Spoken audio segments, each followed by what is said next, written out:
Okay, welcome everybody. This is Betsy Hill, President of Brainware Learning, and I'm delighted to have you join us for our webinar today on supporting diverse learners in literacy. We are recording our webinar today, so if you can't stay for the whole thing, or if you have somebody else you'd like to share this with, there will be a recording and you will get that automatically. It looks like people may have some issues downloading the slides and clicking on that link. Promise that Karen will be on top of that and sharing it with you again in the chat window. As well, we'll be circulating a copy of the slides and we'll include a copy of the link to download the slides after the webinar as well. For those of you who requested a certificate of participation, we will be sending those out. Probably it will be, I would say if you don't see it by mid next week, you can contact us, but otherwise we will be handling that automatically if you signed up. So with all that little housekeeping out of the way, let's get started. The work on teaching students and adults to read and to help them master other aspects of literacy has been going on for a long, long time, probably for a few thousand years. Written word was about 4,000 years ago. Early on, I'm sure it was a very limited number of people who actually engaged in that process of reading, but increasingly more and more, and lately it's taken on a new dimension, looking at reading from a neuroscience perspective. So that is our perspective today. None of this is probably going to be a surprise to you, since everybody here has very likely an intense interest in reading. But as you know, the reading skills are the primary foundation for all school-based learning, so incredibly important. We can predict eventual, at least on a reasonably good basis, students' future academic success based on reading at the end of third grade. As we know, 37% of fourth graders cannot read at a basic level, and 2/3 cannot read proficiently. Most poor readers never catch up, and the statistics are even worse for some student groups. And as you probably also know, many states decide how many prisons to build and how many cells to build based on fourth grade reading rates, failure rates, because there is such a strong correlation there. And the fact of the matter is, reading is an unnatural act. Our biological destiny is speaking. We evolved to speak, to use language, but not to read. We've been using oral language for at least 250,000 years. The ability to speak is hardwired in the brain. But the ability to represent the sounds of language by written symbols has only been around for about 4,000 years. So maybe in another 250,000 or million years or so, we will have evolved as a species to be able to read, and we'll be doing that much more easily than we can today. But for today, we have to recognize that reading is not hardwired. So today we're going to take a look at the cognitive processes involved in reading and look at several innovative neuroscience-based approaches to the challenges we face, especially when it comes to helping students who learn differently. We'll be talking about cognitive assessment, so we can look under the hood of reading success and challenges. And we'll also look at other aspects of reading and literacy, again, from a neuroscience point of view. When I talk to most educators and ask them what the basics of reading are, I typically will hear something like this: decoding, fluency, and comprehension. And that makes some sense. It's how most reading instruction is designed, starting with reading words, practicing that over and over until fluency is built. And then most teachers will admit, at least in their heart of hearts, that the next step is to pray. We hope and pray that students make the leap to comprehension, but we know that that often doesn't happen. In fact, many students struggle at the level of decoding, at the level of fluency. So maybe these aren't really the basics. In fact, as this analysis from Digital Promise suggests, there are a lot of factors that influence the acquisition of literacy skills. To be sure, decoding and other language skills are there. You can see them in that left-hand column, although the list here is quite a bit longer than that simple decoding and fluency. Includes morphological and phonological awareness, sight recognition, verbal reasoning, vocabulary, and a whole bunch of other language and literacy related skills. But then we get to the next column, cognition. And here we find skills like attention, inhibition, processing speed, working memory. Those aren't skills that most teachers know what to do about. Most are in a position of having to assume that these skills are in place when students come to our classrooms. The third column, social and emotional skills, are getting more attention these days in the classroom, but we know that these skills are also very dependent on the skills in the cognition column. And the last column contains a bunch of other factors, mostly out of the teacher's control, that impact the development of reading skills. But if all of these skills help and determine the acquisition of literacy, perhaps we had better understand them a little better. This is a chart that we developed to help create some context for cognitive skills. So in this chart, the learning process starts with foundational cognitive skills down at the very bottom of the chart. These are the basic ways that information gets into our brains from the outside world. So here we have skills like attention, various types of attention, visual processing, visualization, sensory integration, processing speed, sequential and simultaneous processing, and some of our very, very short-term sensory memory skills in particular. So our brains develop in interaction with the environment. So these skills are critical, but we don't always have them developed at the same level. And if they're not working, then everything above this on the chart is going to suffer. Once information gets into our brains, we need to manage it. And that's what the next tier of skills represents. These skills are executive functions. Most educators are familiar with the term these days because they know how predictive these skills are of everything above it on the chart. And there are three core executive functions: working memory, inhibitory control, and cognitive flexibility. And as I said, these skills predict everything above it on the chart, all the way up to the very top, including how much money you're going to make in your life, how healthy you will be, and whether or not you will end up in jail. Our education system assumes that students come to our classrooms with most of these foundational cognitive skills and executive functions working well and efficiently. But of course, that isn't the case. So in fact, what we can now say is that the skills that seem to be the basics are not really basics at all. So if we start with decoding, for example, we can realize that there is, in fact, no decoding part of our brain. In order to decode, our brains have to build the connections between parts of our brain. We actually have to co-opt systems that develop for language and for vision in order to be able to read. We're going to talk some more about that in a little bit. And then our whole bunch of other skills, our attention skills, our visual discrimination, our sequential processing, so we keep the letters and the words in the right order as they come into our brains, that are going to be essential to decoding. Likewise with fluency, visual span, which is how much information you can take in at a glance, or flexible attention, how smoothly you shift your attention back and forth between processes like sight words and sounding words out, or between, from one paragraph and one idea to the next. And then, of course, processing speed. If my processing speed isn't very good, I'm going to struggle with keeping up and developing that fluency. And then, of course, comprehension is where the rubber really meets the road. This is where we actually learn to read to learn instead of learning to read.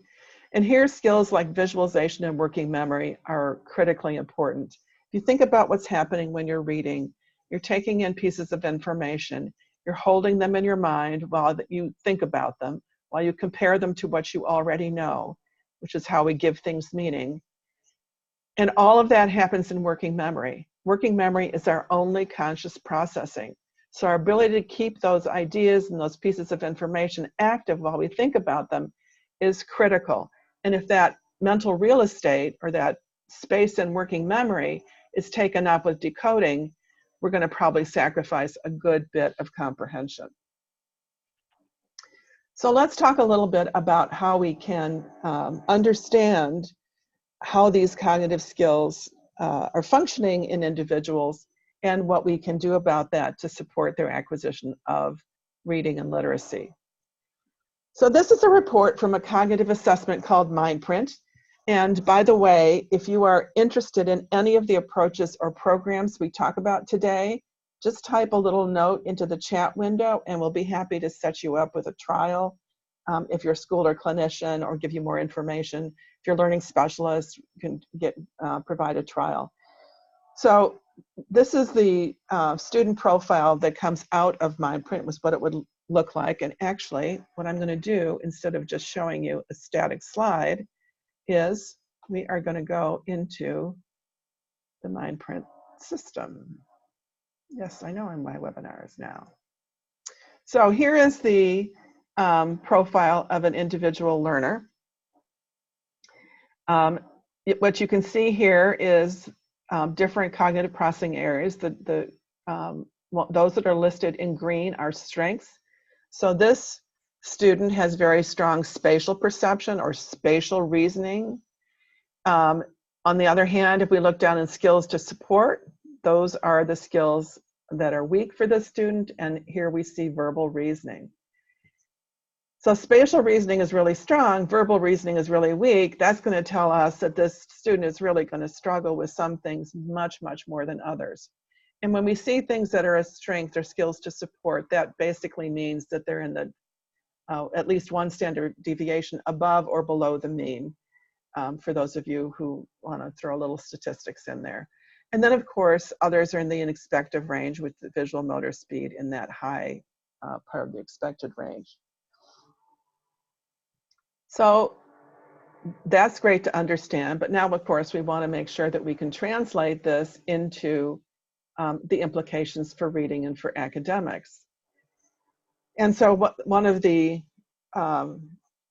great things that this program does is has correlated cognitive skills to the likely impact on academics. And so here it gives us an opportunity to create actually a personalized learning plan. So to pick strategies specifically designed for the unique learning profile of this student. Here I've picked study skills, reading and writing, because those are the primary literacy skills that we might want a student to be working on. And what the system does is it goes in and it automatically chooses 2 strategies from a tremendous database of evidence-based strategies that are correlated. And you can see all the strategies that are available in each area. It's sort of like the barcodes on your phone where the best fit ones. And so it automatically chooses a couple of best fit. You can adapt it, and within about 3 clicks can create strategies for this individual student. But often we're looking at groups of students as well, especially if we have 30 students in a classroom, and we're trying to recognize that each student has a unique profile. Sometimes we can, and here you can actually see the cognitive skills and the variability among each of these students. You never see all green, you never see all red. You see a real mixture of things across the board, and so each is different. But again, when we translate that and we start to look at it from an academic skills point of view, what we can do as soon as we can group students. We can group students by those that are likely to need support, we want to keep an eye on, and those that we want to nurture. And you can actually see when I hover over here, we get that list of students for any particular area. So there are multiple areas in language arts, in science, and then in study skills. So this is something that allows the teacher or the clinician, whoever's working with a group of students, to quickly identify a group of students who can benefit. We can then look at any particular sub-skill within language arts or math and science or within study skills, and it will take us to a place where we can see quickly a few strategies that are selected for the students who need support, for the students we need to keep an eye on, and also for the students that we want to nurture. So very simple and direct approach to being able to group students based on their cognitive strengths and weaknesses. And one of the things that's really important here is that if we look at these three students, Carlos, Malik, and Imani, who are in the support for reading informational text. What we know about these students is that if we, of course, Mindprint isn't testing reading and math. What it does is predict based on underlying cognitive skills how this is going to impact them. And so when we see that they are weak here, if we see that they are struggling with this kind of reading task, we can be pretty confident that the reason for it is actually an underlying cognitive weakness, not a matter of curriculum and instruction.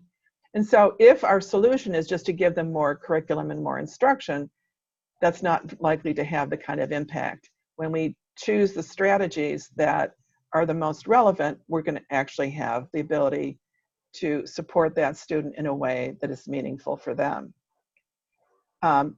Here, I'm going to ask if Karen would copy and paste this link into the chat window again. This is if you would like to try the Mindprint Learning Mindprint assessment yourself, take it and see what it's like. You can do that by going to this URL and using the code that we've got here. In addition to supporting students with specific strategies that are designed to help them based on their underlying cognitive strengths and weaknesses, we also can strengthen those cognitive strengths and weaknesses. Brainware Safari is a program a cognitive training program that works on 42 cognitive skills in all of these areas that we've just been talking about to actually strengthen them, not simply provide supports for them. So it's like a 1-2 punch. We can help students who are struggling both by strengthening and by giving them strategies that are unique to them. So this was a group of students with specific learning disabilities. So a group of students that typically we will see as struggling in reading and have been identified based on assessment as having some underlying cognitive weaknesses. That's the definition of SLD. This particular study used the Woodcock-Johnson cognitive battery as the pre and post test, and then some of the tests of achievement. And what you're seeing here is a control group and a group that used Brainware. Both, if you look at the light blue bar for cognitive and the light green bar for cognitive, what you can see is that these students were significantly below that 90% normally developing line.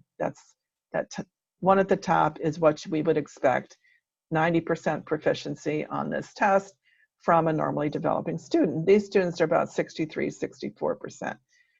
That makes sense. By definition, that's what SLD is. 12 weeks later, they were retested. The control group went about their normal everyday routines in school. The Brainware group also had Brainware. Not much change cognitively for the control group. The Brainware group, on average, scored at an 89% proficiency on the post test, so almost closing the gap to what would be considered normally developing from a cognitive perspective. And then you can see the dramatic impact it had on reading and math. So for the Brainware group, 0.8 of a grade equivalent improvement in reading and a full grade equivalent improvement in math in those 12 weeks. Okay, so let's turn our attention now to decoding and fluency. So we've got a pretty good idea of our students and where their underlying strengths and weaknesses are that are going to affect their ability to acquire literacy skills. We're actually involved in helping them strengthen those underlying skills to give them a stronger platform for learning. Now we want to talk about some specific areas of reading. So this is a slide that shows how we can see the various areas of the brain that are active when imaged. These are from a PET scan. And so what this shows is the areas of the brain that are the most active when we're engaged in various activities. So the yellow, red, orange, white areas are the most active. The green and blue are a little less active. The black areas are not asleep. They're always ready, but they're just not as active as those highly active areas. So we can see that in the top left image, we're passively viewing words. And so what's lighting up is areas in our visual processing system in the back of our head in the occipital lobe. Makes sense. When we're just listening to words, then our temporal lobes become much more active because we're taking in auditory information, and it's our temporal lobes on the side of our heads that are active and needed to work on that kind of input.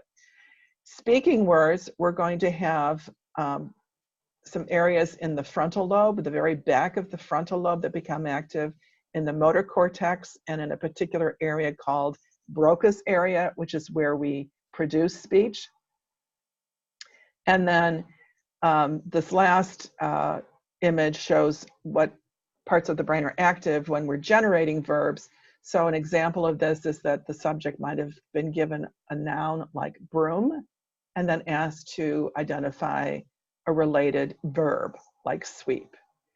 And so here there are a couple of different parts of our brain, and it turns out that these, for those of you who know a little bit about this, and we're going to come back again, but the back area is Wernicke's area, where we store our lexicon, and the front area is, again, involving Broca's area, where we produce speech.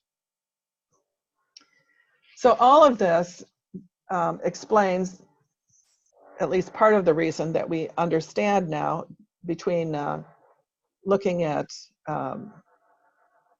autopsied brains for many, many years, and now with the modern brain scanning technologies, we have a lot more information on where things are happening in the brain and how. So this is a model of the brain, and I've displayed here that last image where you can actually see that the lit up areas correspond very nicely to what we described as Wernicke's area, which is again our lexicon, and Broca's area in the front, where we produce speech, language, syntax. If we have a problem in this area, we're going to have problems with aphasia maybe, or disordered syntax or halting speech. This language pathway, again, as we said, is hardwired. We evolved as a species for language. Unfortunately, we didn't evolve, or haven't yet evolved, again, give it another 250,000 years maybe, to read. So we have to get information from the occipital lobe, from our visual processing system, and take those patterns of squiggles and symbols and somehow translate them to sounds that we recognize as words. Then we have to take that and, of course, tell Broca's area how to produce speech to do that.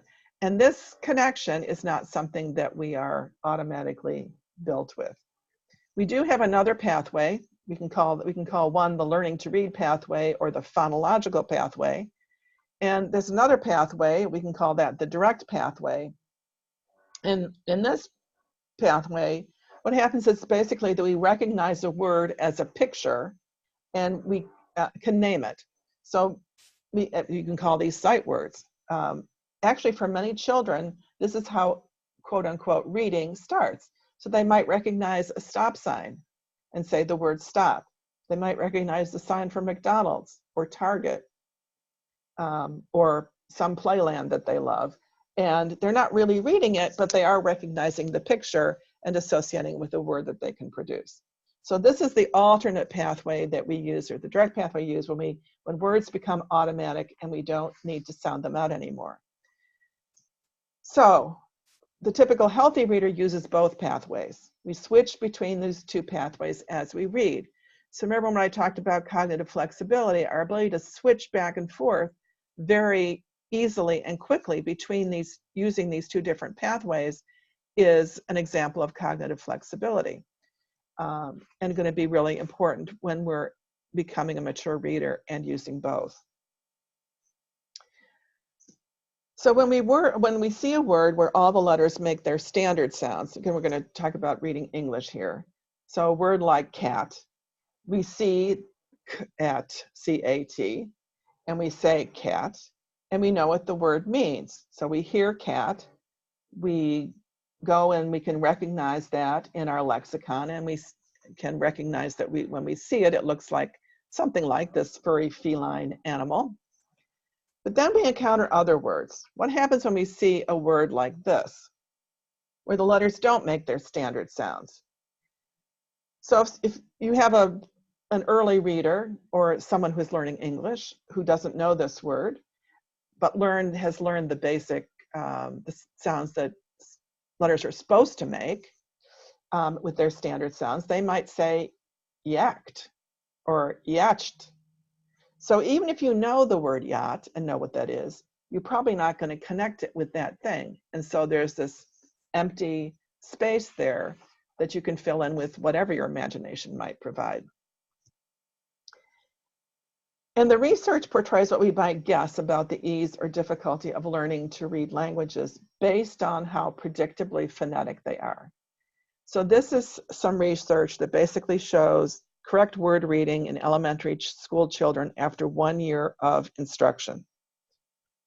Children in Finland and Germany and Austria read words almost 100% correctly after 1 year of instruction.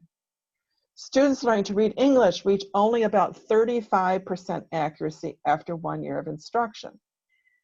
And that's because there are so many complications and so many, I was going to say tortured approaches to spelling words, but we'll leave that for another day. At any rate, it takes 2.5 to 3 times as long to learn to decode English as more reliably phonetic languages. So not only in our part of the world, in the US and Canada and Britain, and many other places that actually want students to read English, not only do we aspire to get every learner reading, we're asking them to learn to read one of the most difficult languages around. And you all know probably many of the reasons. Written English has 44, some people have a slightly different number, but we have 44 phonemes or unique sounds, but only 26 letters. So letters get to do double duty. Letters like U, which can make 7 different sounds, C, which can make at least 4 different sounds. And then they get combined into syllables. So spoken English has approximately 5,000 different possible syllables. We use a system of letters, we call it an alphabet, to make up. So a letter doesn't necessarily stand for anything. It could stand for a whole bunch of different things, and that makes it complicated. And then we have things like silent letters, letters that aren't even pronounced. So they're there, but we have to know not to pronounce them. And it's not always clear where syllable breaks occur. And this is, we teach, for example, SH as a digraph, as sh, but the word is mishap, not mishap. We also can't tell, converted and converged are very similar, but one is 3 syllables and one is 2. How are we supposed to know that? And I have a very personal story that always makes me laugh, which is I have a very dear friend who I was in a chemistry class with in high school, and we were assigned to make presentations on various topics of our choice. And my friend, my lovely, lovely friend, who's very smart, gave a whole presentation on infrared radiation. It was supposed to be, of course, infrared radiation, but she had never heard the word pronounced. And so she was pronouncing it the way that we would expect to, because we learn rules for when letters don't make their standard sounds. You all probably know this too. You know the rule for dealing with A and I and O when we have this kind of pattern. The silent E at the end of the word makes the vowel say its own name, of course. It's a useful rule, but so many times it doesn't work. Have, love, move, gone, none, give. Lots of words that we're going to encounter a lot. We learn standard sounds from letters don't make their standard sounds. And here's another example. When two vowels go walking, the first does the talking. But the rule doesn't work very, very often. So what I'd like to share with you now is an approach called Readable English. And essentially what this program is about is reducing the cognitive load so that more mental real estate can be focused on understanding. So there are 3 steps in this system. First, words are broken into syllables, so you don't have to guess. You're going to know that it's mishap rather than mishap, and it's teacher.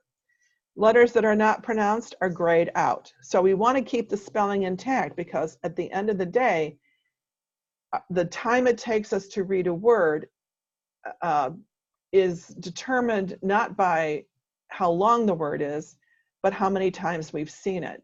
So essentially, most words eventually become sight words. And that's why we said we go back and forth as mature readers using those 2 systems. So we want to keep the spelling intact. We want to be able to see the whole word, but we have this cue built in to let us know not to pronounce it. And then the third piece of this is to put a diacritical mark called a glyph on a letter when it doesn't make its usual sound. The unique thing about the glyphs is that when you have a glyph like this one is 2 dots above a letter, and it's called 2 moons. It sort of looks like 2 moons, and it has the sound in it that the word makes, ooh. So this word is pronounced, of course, 2. And every time we see that, whether it's over a U or whether it's over some other combination of letters or whatever letter it appears on, we know that letter is going to be making the sound ooh. Again, reducing the cognitive load. We don't have to keep track of as many rules and exceptions. What we're able to do is to reliably pronounce the word so that we have in our minds the image of what that is and can understand what it is we're talking about. The system works in this way, which is the phonetic markings are like training wheels. They're a support until accurate and confident decoding is happening, and then they're no longer needed. So we can actually remove parts of it. We may not need to know that the yacht is, this is Ossie Oswald, is pronounced ah. We may need to remember for a while that the CH, but eventually the training wheels come off. And so the fact that the spelling has remained intact gives the student an opportunity for this process to happen. Just want to share with you briefly some data that shows how quickly this process can happen. So last year, students in grades 7 and 8 at Maple Crest School in Kokomo, Indiana, were taught Readable English. And they took the standard reading tests administered by the school in August and December. These were iReady. And like many formative assessments, iReady makes predictions for student gains based on their initial scores.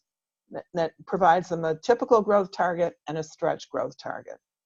For the 7th graders, 2/3, actually more than 2/3, almost 70% of the students had already achieved their annual growth target within 3.5 months and had exceeded their annual growth target by 120%. 38% of the students had already received their annual stretch target in 3.5 months, and the others, 74%, had reached that stretch growth target in December. So well on their way to meeting and exceeding those stretch targets. Same kinds of results as you can see for the 8th grade. Now let's take a look at spelling and grammar. So I want to share with you something that you've probably already seen, but I don't know if you've heard it called by this name. I came across this and it just tickled my fancy, so I wanted to share it. Typoglycemia. And of course, that's not a real word, but it's the idea that it doesn't really matter if words are misspelled or the order of the letters in the words. We can read them because if the letters, particularly if the first and last letter are in the right place, and the rest can be pretty much a mess and we can read it without a problem. But what about when you have to write the word, not just read it? So going back to our chart where we looked at the cognitive skills that underpin coding, now when we reverse the process and we have to encode, we need skills like visualization, long-term memory, and understanding the relationships between whole and parts. So what I want to do now is show you what that might look like in an online game-based program called Literacy Planet. And once again, don't forget to let us know if you'd like to experience any of this for yourself. So I'm going to start with one of the spelling games in Literacy Planet called Word Builder. And spell the word correctly to claim your treasure from the visionary. Listen to the word and then tap on the correct position for each letter card. Interesting. As in, Egyptian. History. Is. Very. Interesting. Okay, so this is, I think, a 4th or 5th grade reading spelling list. And I have the word interesting. And so what I have to do is I have to visualize the word and I have to figure out where the E is going to go. And there are a couple places it could go, but I'm going to choose this one. And I know we start with an I and an N. G is at the end. So what I'm having to do is to keep track of these and to visualize where they're going. If I make a mistake like this, beep, just get to try again. Interesting. It's a long word. Okay, so you get the idea here. And then we're going to get another word and it'll have a notice. As in, I didn't notice. Yeah, sorry to interrupt that nice lady giving us the instructions. But so that's, as you can see, really helping visualize the letters, their order, the sequence, where they might go, and creating that visual image in our mind and working on that. The program also contains a very, very fun game called Word Mania. And basically how this works is that we're going to get a bunch of letters and we're going to have 3 minutes to make a letter. Now, I have not seen these, so I'm going to just drag some letters. And here's what I mean about the idea. I can make the word bone, and that's good. Now, I can make it quickly into another word that I can score for by adding bones. Okay, now I get rid of the B, and I'm going to add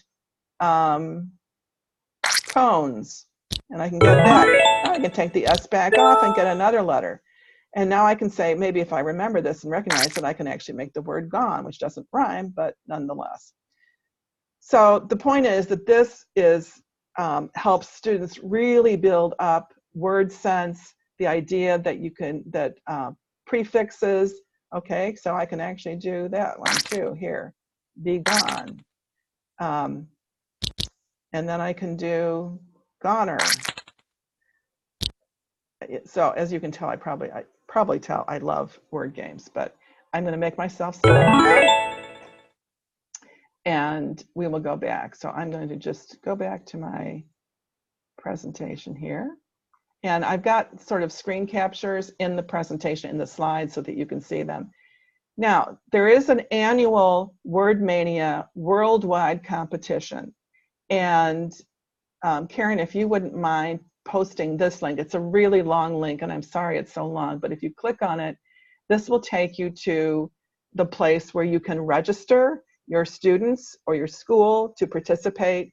It is incredibly fun. What they see from students is really, I think it's 36% improvement in scores over the course of the competition, and just a great way to help students develop number sense, the wholes and the parts of words, and as well as just generally correct spelling. Okay, so finally, let's turn our attention to comprehension. And remember that we emphasize the role of visualization and working memory for comprehension. So I want to take a look at an example. This is from one of my favorite childhood books. You may recognize it.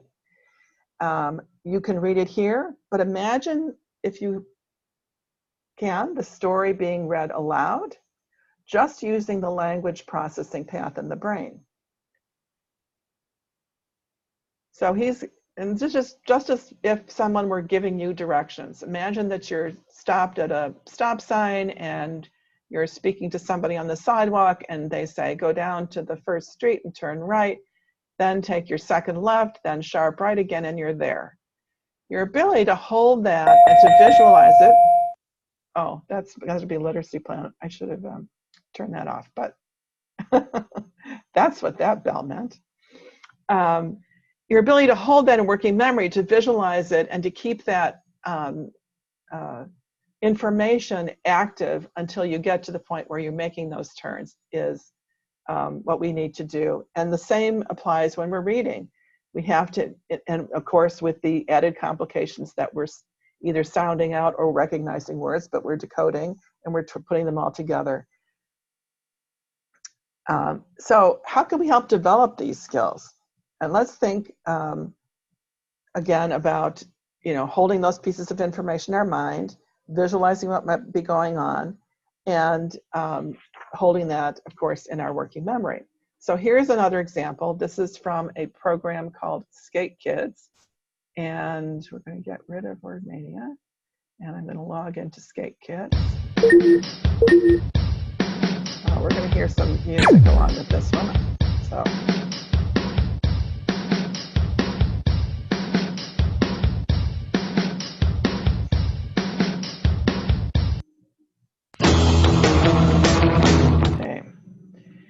So this is a program that works on a number of different skills, but it takes a unique approach to comprehension, which is why I want to show you this. So this is one of the games or exercises in the program called Gallup Park. And it will show us what we need to do, or basically how we can approach developing these skills, developing working memory and visualization. If you think about what happens in most reading programs, you read a text and then you answer a bunch of questions, or you fill in blanks in a sentence with words. So while it may or may not be testing comprehension, of course we could debate that too, but in any event, it probably isn't doing a lot to develop it. We're checking comprehension, but we're not necessarily developing it. So what I want to show you is a different approach to that. And this is going to start at a very, very basic level. So when we start, we're going to get a very simple, short text. Kaz is on the bench below the red tree, and Brad is on the fountain next to her. Now, imagine a typical comprehension exercise where we say, who's on the red bench, or, where is Brad, or something like that. But here what we're going to do is we're going to hold onto that information in our minds. We're going to create that vision, and we're going to recreate the scene. So Kaz is on the bench below the red tree, I think, and was it Brad who was on the fountain? Okay, let's check. Spectacular. Okay, got it. And then we get a new one. This goes up through about a 6th grade reading level, so the passages become much longer, more intricate, more inference required, and all that kind of thing. But nonetheless, really capitalizing and developing our ability to visualize and hold information in working memory, to chunk information so that we can store it in working memory and have an accurate recollection of it.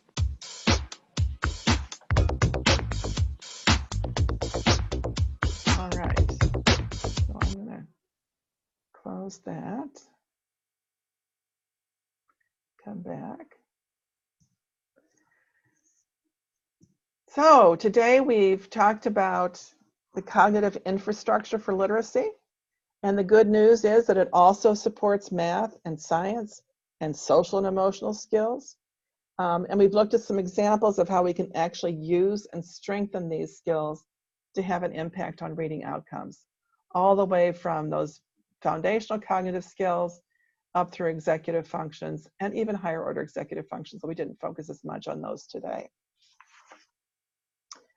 We looked at assessing and developing strategies for different kinds of learners based on what we know about their cognitive learning profile, and then about strengthening those skills, both those underlying basic cognitive skills, as we saw for Brainware, and then developing them in supporting them in things like decoding and fluency, spelling and grammar, and then ultimately comprehension. So we've covered a lot of material today, a lot of back and forth between the web and PowerPoint, and that worked pretty well, so that's good. My working memory seems to be reasonably intact today. Now what I want to do is give you an opportunity to ask some questions and to have some discussion, share your thoughts. Whatever you'd like to do would be terrific. So Karen, I'm going to ask you if you've been monitoring the chat window, if there's some questions that have come up. I will look at it as well.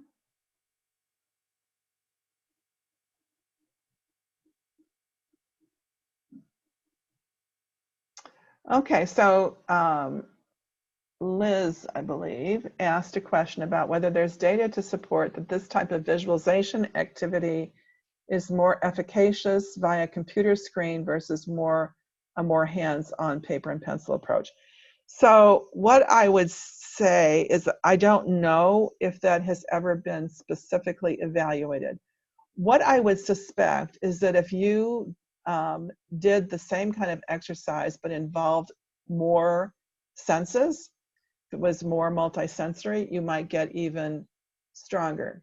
So there's an advantage on one side for a paper and pencil approach, because you would be using, of course, your a little bit more kinesthetic. In addition to that, you are doing some kinesthetic when you're using a computer screen by moving things around. But what the computer allows you to do is to do much more of this kind of work much faster, and have many more trials where it starts to become automatic more quickly.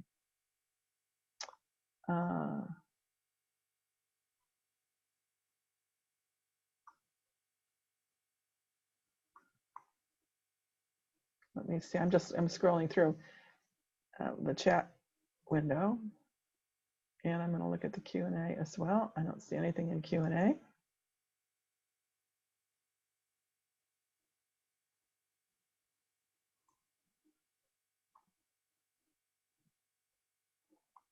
Once again, we will send you a follow-up link with a follow-up email with links to all of the various things we've talked about today, as well as with the link to download the slides. This program be used with older 20-year-old individual, adult DD, developmental delayed individual?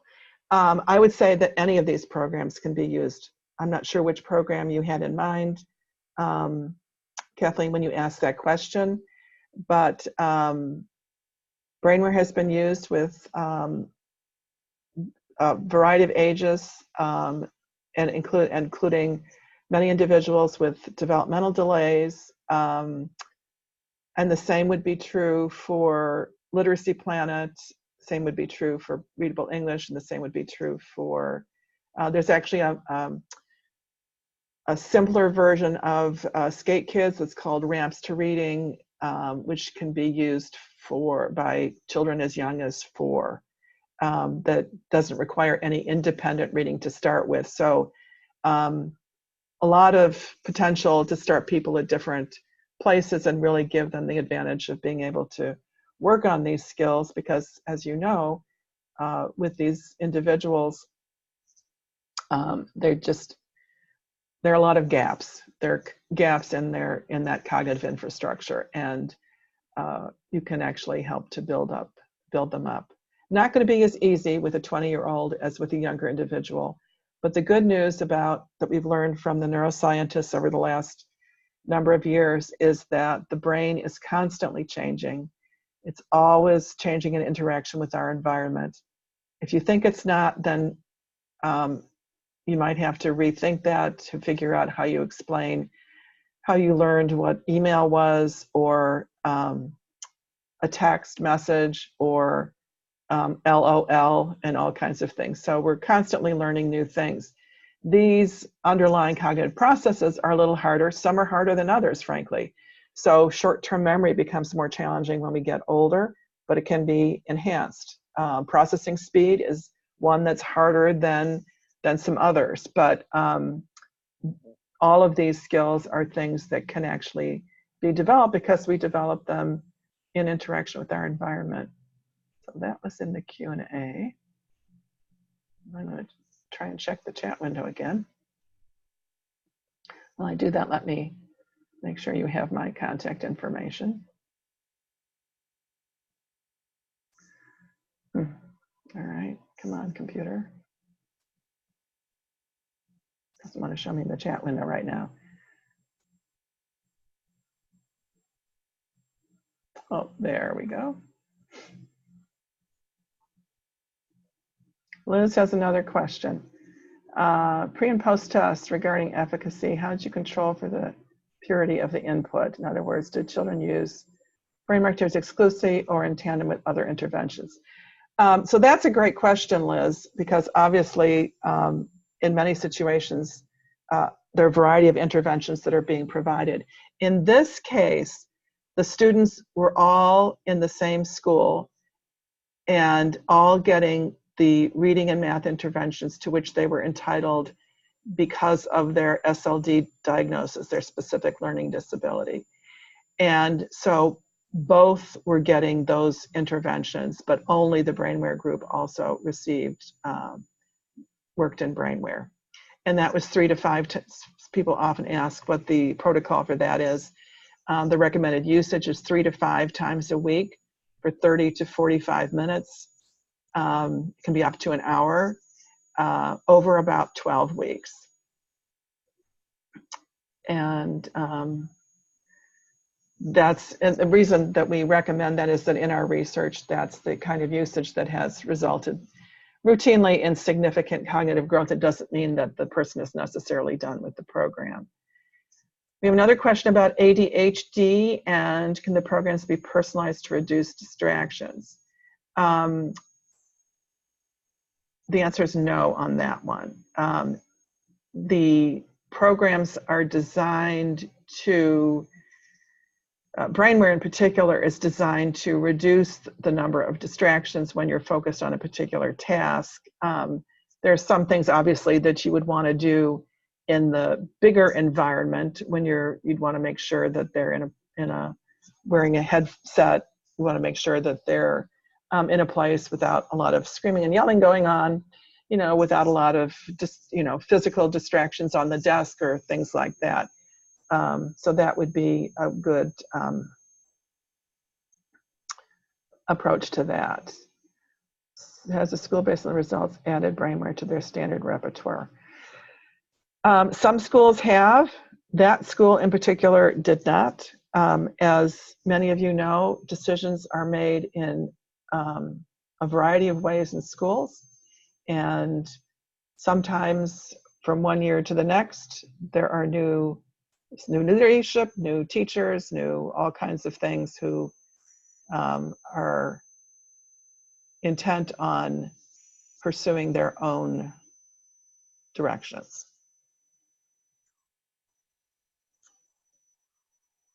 But there are many that continue to use it. Okay, we've got just a few more minutes if anybody else has any questions or thoughts.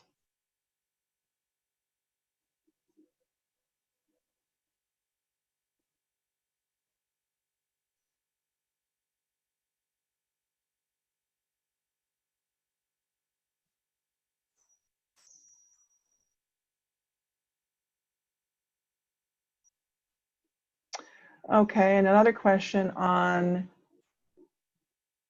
whether children learn to expressively use the diacritical markings as they learn the program, that we're talking about Readable English there, and to write them. And that's a great question, Liz. Liz, I hope we can connect at some point because you are asking such wonderful questions. I'd love to understand more about what you do and the kinds of individuals and students that you work with. So the answer is yes, that those are things that actually have been added to the program over this past summer. There was not as much emphasis on the writing of them, and there was some on the expressive use of them.